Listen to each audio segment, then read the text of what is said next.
I think it's funny that James Tynion, the Batman writer, writes a bunch of stuff. Batman is, the biggest thing he does. Um, I was going to start reading them in trade, but I'm kind of annoyed with him because of the way he came out against Warren Ellis during this stupid, so many of us non-traversy. Um, excuse me, where a bunch of Warren Ellis's old groupies got mad and started complaining about the way he would love them and leave them. He was basically doing pickup artist tactics on them, and they thought they should be more important to him than just hookups or flings. In a lot of cases, he wasn't even sleeping with these women. It was just sexting and I guess promises of work that didn't materialize or didn't continue. I don't know. So it's funny though for Tinian to go, I'm leaving social media because it's awful and it's literally destroying the world. Well, you helped be a part of that, asshole. But I absolutely do agree with him. And I don't know if Substack is sustainable for a lot of these writers that that Substack is signing up to have subscription services or blogs with them. But I don't know if that's really important. I think it's good that a lot of these writers are going to Substack despite or because of social media and the way that a lot of people on Twitter are acting as if Substack is the worst thing in the world because people they don't agree with are on there as well. There's always going to be stuff like this in the background, but whatever. But what was I saying? Oh, so I guess they don't like Glenn Greenwald, and I'm not a huge fan of Greenwald these days either. But it's like if since Substack has Greenwald on their platform, they support transphobes and racists and Nazis or whatever, whatever complaint that they have. But it's like every platform hosts assholes. At least the people on Substack are actually getting paid for it. And you can't scrub away all the bad things. Unfortunately, you just can't do it. And it's these people who are doing this are just trying to control the situation. They want to take minor things and blow it up. It's not even to get too much into the trans sort of discourse on social media. It is rather absurd and ridiculous that every time a show, a work of fiction, a piece of fiction comes out that has anything to do with gender, these weirdos who are super obsessed about it start making a big stink. Like Why the Last Man. If I was the producer of Why the Last Man, I'd be like, look, we have a very clear storyline, very clear plot. We're not pandering to social media discourse. The show is about how these people are reacting regarding this one dude who's left and this one monkey. We don't give a shit about exploring gender identity or anything like that. That's not what we're doing here. And if they do, maybe, in the future we'll have a storyline featuring, a trans man character or something. But that's not the issue. That's such a small segment of the population. You can't cover everything. If you have a focused story. Now, the thing about Why Last Man, I only read, like I said in a previous video, 2 or 3 volumes, and I was not a fan. So I was watching Perch talk about it recently, and he was saying that he's a fan of it, and that I guess thinks it gets better at some point. I don't care enough about it. Actually, like I said, I hate Uric, so I don't really give a shit. But anyway, not to get into that too much, but it just seems like everything is, social media has a very skewed vision or argument about a lot of things in society, things that most people don't care about. Most people who would watch Why the Last Man doesn't give a shit about gender theory or anything like that. They're just going to watch the show with a very basic premise. That's it. They don't care about all this other stuff. And this idea that it's the end of the world or these people are bad people if they don't get into that is ridiculous. I mean, it's fine for them to complain, but there's a presumption that they have to be catered to. They have to be like, the producer has to explain himself instead of just saying, look, this is just the plot of the story. All the gender discourse, that's something that y'all can do on social media. But our story is very clearly about this. That's it. You can enjoy the story on this very simple surface term. This is not a college course on gender terms and pronouns or anything. It's really just about this last guy with a Y chromosome, his stupid ass monkey. But anyway, I'm saying this because when Tinian's blog came out, and I saw your boy Zach talk about this. Where he was talking, he read portions of the blog where Tinian was saying, social media is terrible and harmful, and it really is. It's completely.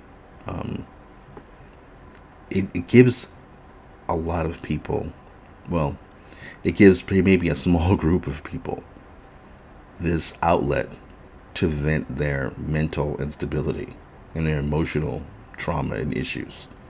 So like I said, they take the smallest thing and they lose their fucking mind. If a woman is attractive, they go nuts.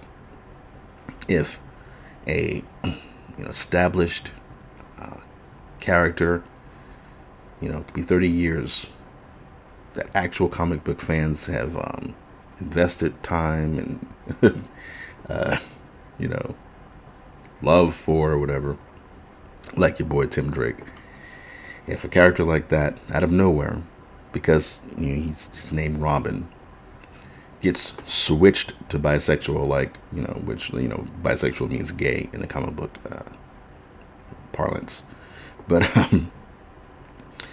no. So if they see somebody like Tim Drake come out, be turned gay, they'll lose their shit and be like, yes, oh my God, I was crying nonstop. I can't believe it. I'm finally being seen. And it's like they don't have any connection to the character at all. They just say, oh, they're going to say this character is gay now. And they're just fine with that. Like these idiots on social media, these morons on Twitter are just happy with a character that they've known 30 years was never gay.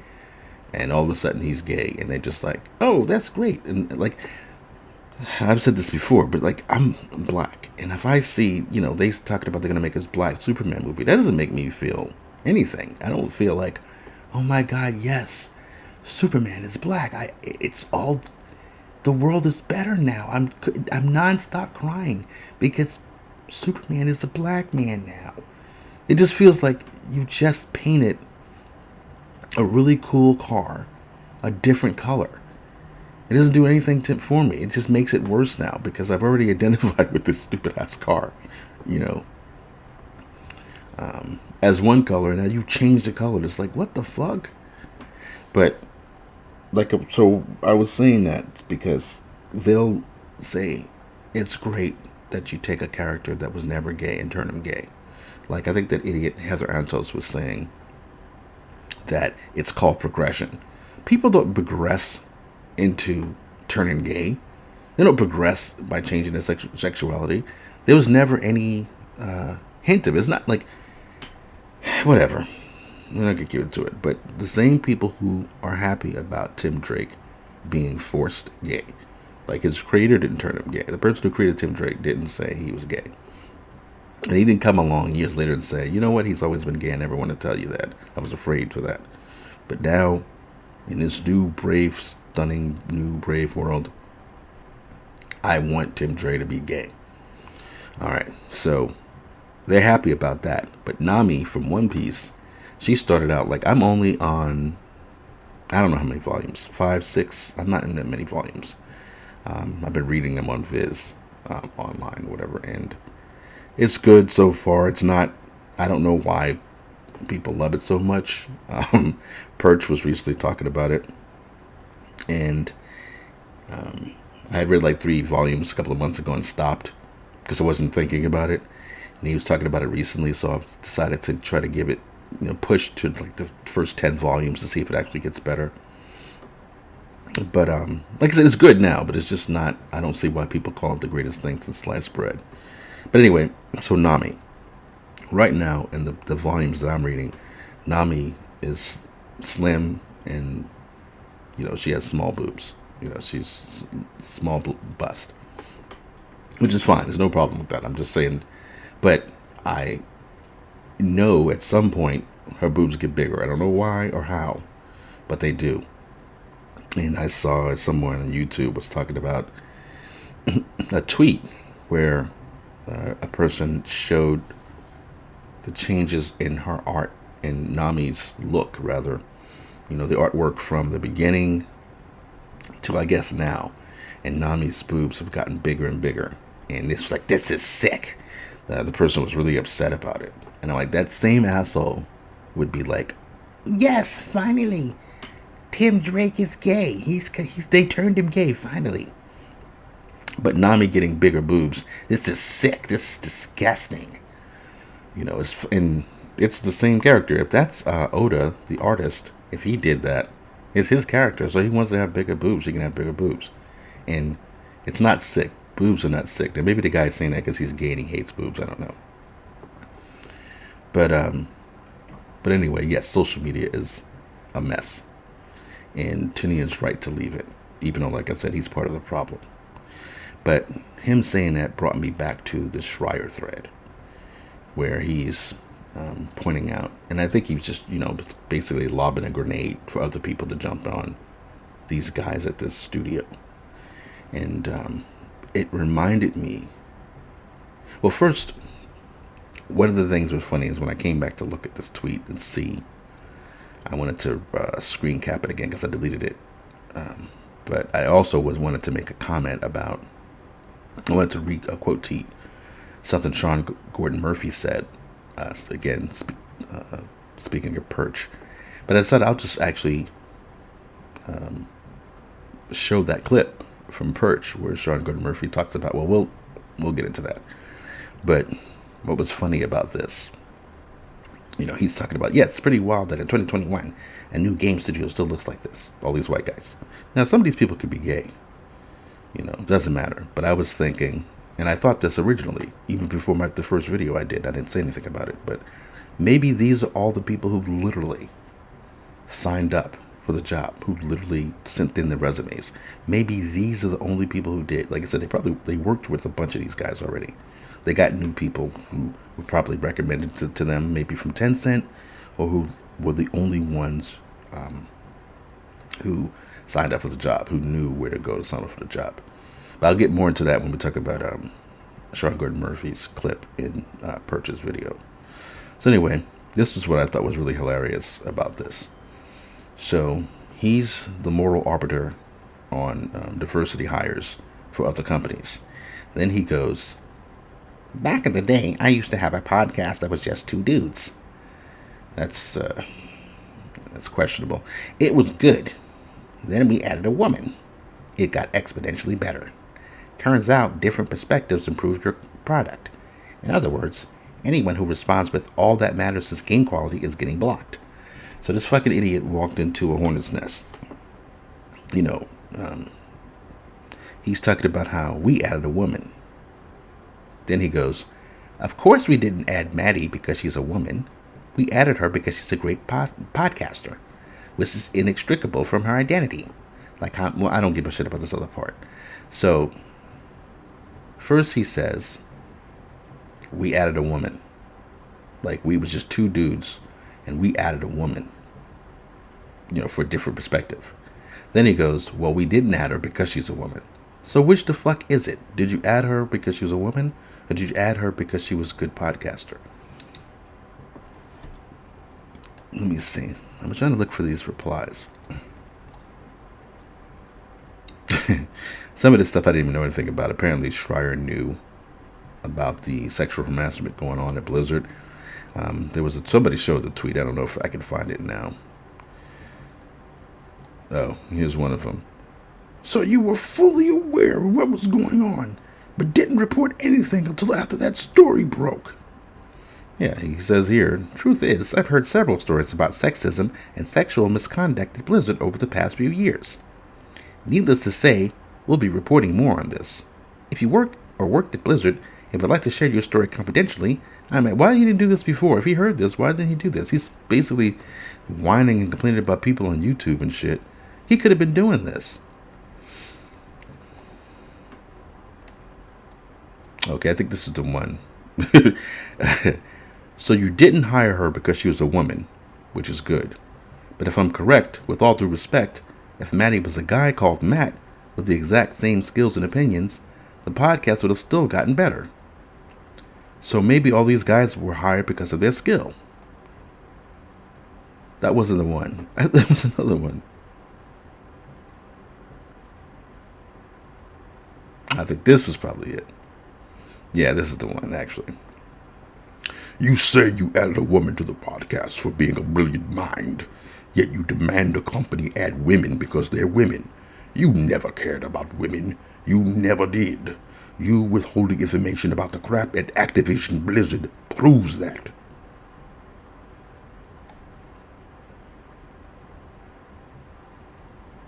So you're saying diversity of experience is more important than diversity of race and gender? This makes sense. Do you know everyone's background of the photo you posted?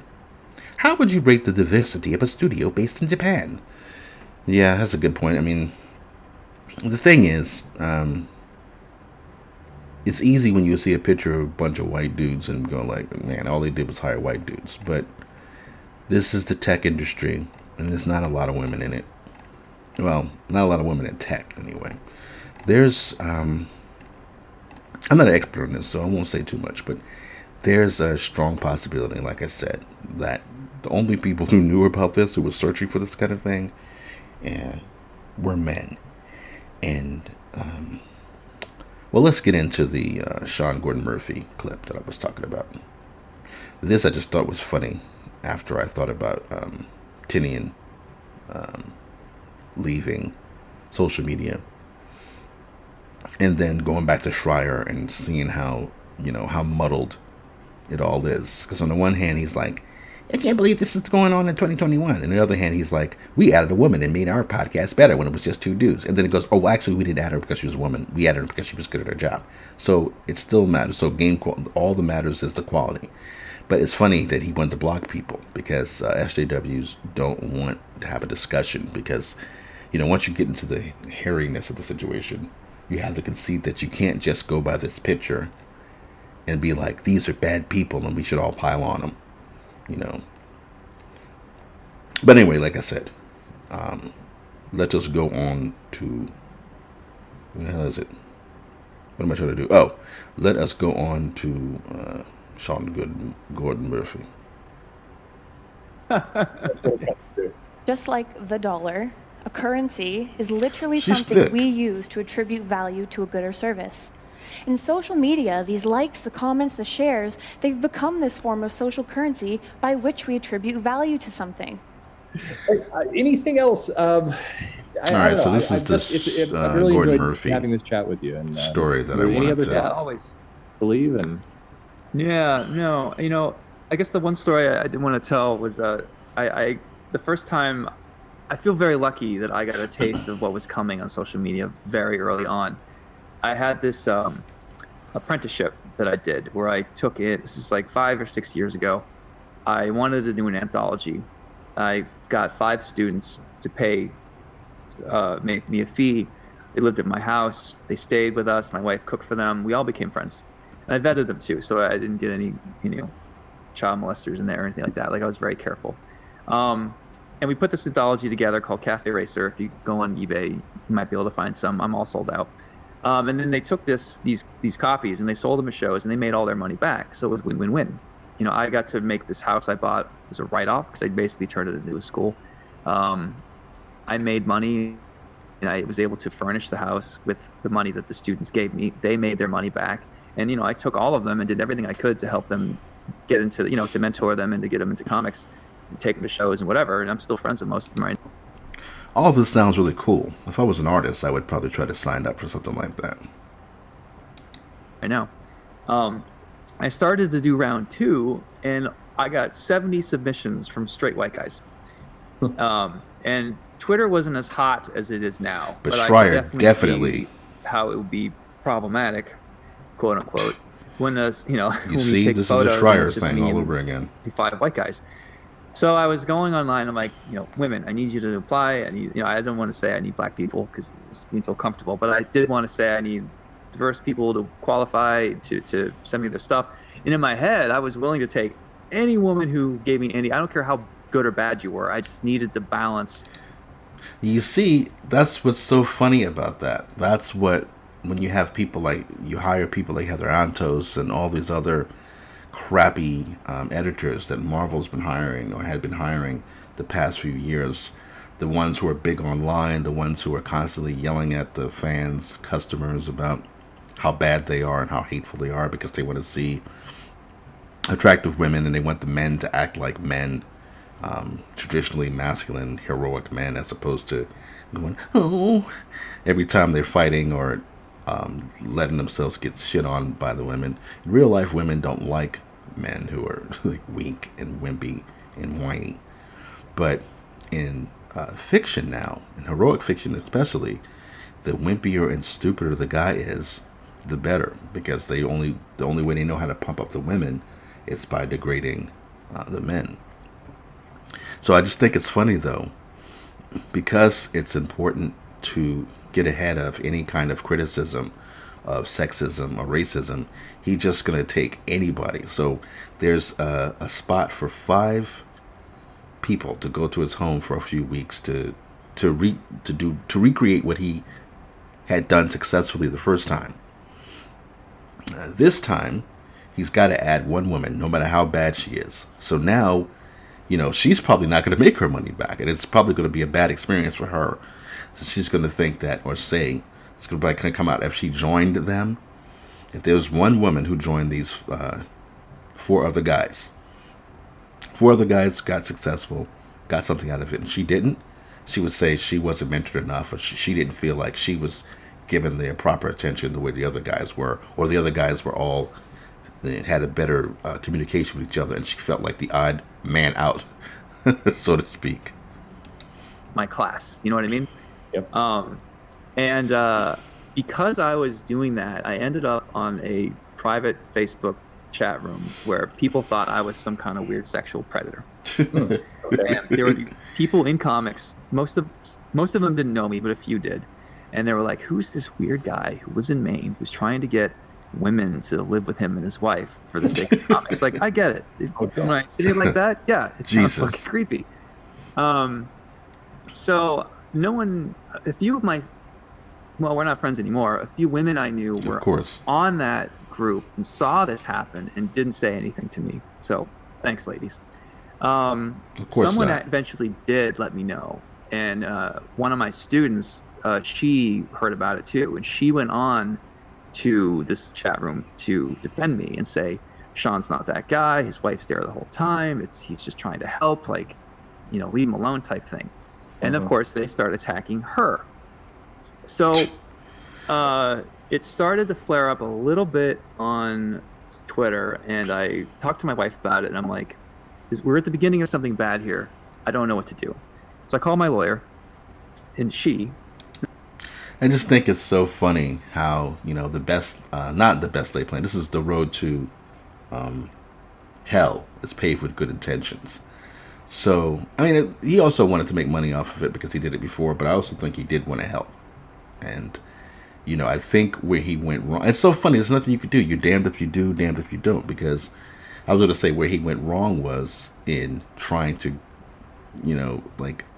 not virtue signal, but trying to do forced diversity, which I always hated that. I'm a recovering SJW, although I didn't realize at the time that what I thought of as an SJW isn't really an SJW. Like I said, I'm lefty or whatever, but I would hate when people say forced. What the fuck does it mean, forced diversity? You do need to give opportunities to people who are talented, whether they're black or women. You don't just always hire white guys. And a lot of times, these white guys you're hiring, they're not great anyway. They're failing upward. They're incompetent, but you keep giving them jobs. When there's perfectly talented black women and black men out there who could get these jobs, or any race. That's how I always saw it. In this case, he's, put out, I guess, feelers for people to do this mentorship program. 70 straight dudes, or he assumed they're all straight, 70 white guys sent in applications. So he needed to get a woman because he knew it would look bad if it was just him and 5 white guys in the picture saying, "I'm at my house for the big Sean Gordon Murphy blowout artist mentorship program. This is the new X Mansion," or whatever. And he didn't want Jason Schreier to say, "It's wild in 2012 to have," whatever year this was in, "to see a picture like this. Sean Gordon Murphy needs to do better. Pile on him, guys." So to try to get ahead of that, he, I guess went on social media asking for women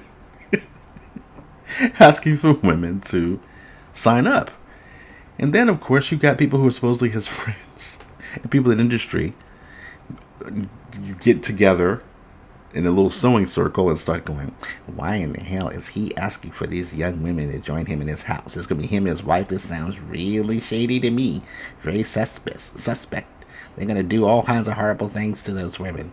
So it's like, it would be better if he just took the picture of the white guys and let people pile on him for that. And it's funny because he could have said, "Hey, these are the only people who signed up for this," or, "So I just picked from that pool."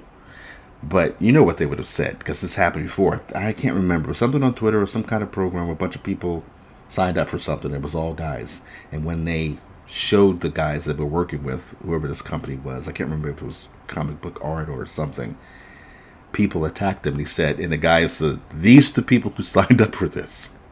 And I just picked from this pool." That's all they had. And they basically just told them, you needed to search, far and wide for it. They never accept that there's not enough money or time to do that. The thing is, I'm telling you, I'm offering the invitation. I'm not going to go searching the world. Like, if these people answer it, they answer it. I'm not going to go searching around the world telling people, "You need to do this. You need to sign up for this." Black people, if black people are not doing it, do you travel? I got to go find everywhere. They always mock that and say, "You didn't try hard enough." It's like, look, I put it out there. These people are the ones who found it and answered me. And it would stand to reason if these people, took the time to find this and to apply to it, then those are the people I should pick. I shouldn't have to go out of my way to just get other people who, like, if they didn't care that when I put it out without any pressure, why should they care when I pressure them? Because look what happens. Sean Gordon Murphy says, "All right, women, I need you to sign up for this." Why is he trying to get women to go live in his house? You're completely ignoring what he's talking about. And then these people, they have mental problems. They're morons. So they're not stopping to think, well, it's good that he's giving opportunities to women as well. They're not looking at it, well, he's also having men come there too. But that's the thing. If he only picked one woman out of 4 men, 1 woman, maybe 3 men, 2 women, the women would probably have said, "We didn't feel comfortable." Or at least one of the 2 would have said, "I didn't feel comfortable. I didn't vibe with the other people, and I didn't get the same attention as anybody else." Not that it matters. She's a woman, but I guess it does. And she's great. She's a friend. She used to work for Jim Henson Studios. I told her all this. She's like, "Well, you need to shut the school down." And I go, "Why? I really want to help people." She goes, "That's nice, but you have this Netflix deal coming, and people with Netflix deals don't have 5 strangers stay with them for 2 weeks," which is a good point. Yeah. She also said, you're in a house in a city, you're not zoned as a school, so I don't know if the city knows you're there, and if there's a slip and fall lawsuit, or what if one day one of your students does attack another student? Like, there's just a lot for you to lose here. And the way that this woman's group, it was all women, were attacking me. Of course it was. Just take it as a nice indicator of, it's a gentle reminder of kind of what you'll be looking at if you in the future. So I was like, but Lillian, I'm not that guy. Like, I really wanted to help. Like, I'm being a good liberal. I'm trying to help women here, and I'm just getting attacked for trying to help. Like, this fucking sucks. Are you kidding me? Like, I'm trying to do things to help women, and these women are slapping my hand and calling me names. Like, this. All right, happy ladies, I'm gonna shut it down. Now I'm not helping anybody. Is this what you wanted? It took me a while to get over that story, but if you dissect that, you can see how that's a very helpful lesson for how what Twitter eventually became, as far as attacking people, trying to dunk on them, assuming the worst, all that stuff. So I think this past year, when I kept running into these small dramas, I think back to my apprenticeship, into what my lawyer said, and I just do risk assessment. I think that was what was the nail in the coffin for me. Is like, I really want to help. I want to be on Twitter. I want to talk to readers. I like to give advice and weigh in on these things. But if my help isn't appreciated, if I'm going to be attacked, then I'm going to leave. All right, so I think I can stop it there. I think that this is really good video. I'll link it in the description box below. But more people have seen this than seen any of my videos. So, but I still, credit where credit's due and all of that. Yeah, I just thought this was so telling and so obvious. Like, great films are made. Great comedy films are made on things like this, in a situation where you're trying to do good. And you're trying to, but at the same time, you also know that you have to be good a certain way.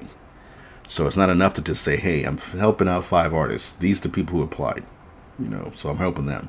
The thing is, you can't just do that, because if you take a picture, it's a bunch of white guys. They're going to, people, especially in social media, they're going to say, this is racist. This is sexist. And they're going to sit there and mock all the people who were there. As all these individual people who are there to say, hey, all I did was sign up. I'm an artist. I'm looking for my opportunities. I found an opportunity to be involved with something I like. All of a sudden now it's nefarious because it's 5 white guys playing, together. So it's so it's like all of a sudden, they're going to start a KKK rally because it's 5 of them who love art. Like, that's the thing. So yeah, you're damned if you do, damned if you don't, because I think the best way forward, and I'm not like a celebrity or anything. I'm not making money as an artist in any way, at least not yet. But I think that whatever project I would do, I think I would just take the hits. That's the only thing you could do. You just ignore these people, be offline, do your thing, and then let people like Jason Schreier virtue signal, and then dig a hole for themselves when they try to explain that we added a woman to our podcast and made it better. Well, of course we didn't add her because she was a woman. We did it because she had talent. But I just told everybody that if you say it doesn't matter if you're a man or woman, it matters if you have talent, I'd block you.